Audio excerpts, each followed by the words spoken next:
അപ്പോസ്തലപ്രവൃത്തികൾ 1-ാം അധ്യായം 11-ാം വാക്യം. ഗലീല പുരുഷന്മാരെ, നിങ്ങൾ ആകാശത്തിലേക്ക് നോക്കി നിൽക്കുന്നതെന്ത്? നിങ്ങളെ വിട്ട് സ്വർഗാരോഹണം ചെയ്ത ഈ യേശുവിനെ സ്വർഗത്തിലേക്ക് പോകുന്നവനായി നിങ്ങൾ കണ്ടതുപോലെ തന്നെ അവൻ വീണ്ടും വരും എന്ന് പറഞ്ഞു.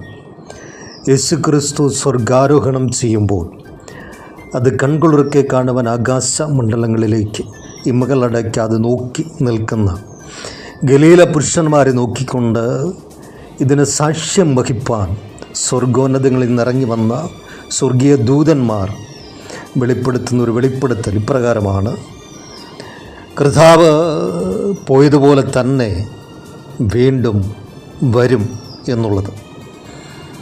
കർത്താവിൻ്റെ ക്രൂശുമരണമടക്ക് തുടർന്ന് കർത്താവ് ഉയർത്തെഴുന്നേൽക്കുന്നു. കർത്താവ് സ്വർഗാരോഹണം ചെയ്യുമ്പോൾ കൂടി നിന്ന ശിക്ഷഗണങ്ങൾക്ക് ഉള്ളിലാഴമായ ഭാരവും വേദനയും സങ്കടവും ദുഃഖവും ഉണ്ടായിരുന്നു. തങ്ങളെ വിട്ട് തങ്ങളുടെ ഗുരുവായിരിക്കുന്ന ക്രിസ്തു എന്നേക്കുമായിട്ട് മാറ്റപ്പെടുകയാണ് എന്നുള്ള വിചാരങ്ങൾ. എന്നാൽ ദൂതസംഘം വെളിപ്പെടുത്തുകയാണ്,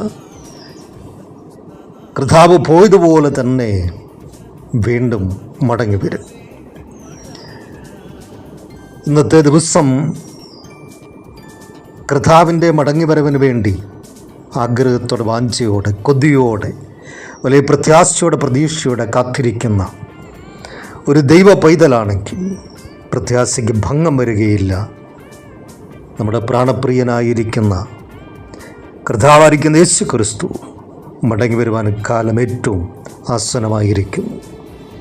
അതിനായി നമ്മെ തന്നെ ഒരുക്കാം, കാത്തിരിക്കാം. വിശുദ്ധിയോടെ, വെടിപ്പോടെ, നിർമ്മല ഹൃദയത്തോടെ, ദൈവഭയത്തോടെ, ഭക്തിയോടെ കർത്താവിന് വേണ്ടി കാത്തിരിക്കാം. കർത്താവിൻ്റെ വരവ് അടുത്തിരിക്കുന്നു. ഈ പ്രഭാതത്തിൽ ആ ഒരു പ്രത്യാശയോടെ ജീവിപ്പാൻ നമ്മളെ തന്നെ ഏൽപ്പിച്ചു കൊടുക്കാം. യേശു ക്രിസ്തുവിൻ്റെ നാമത്തിൽ തന്നെ. ആമേൻ.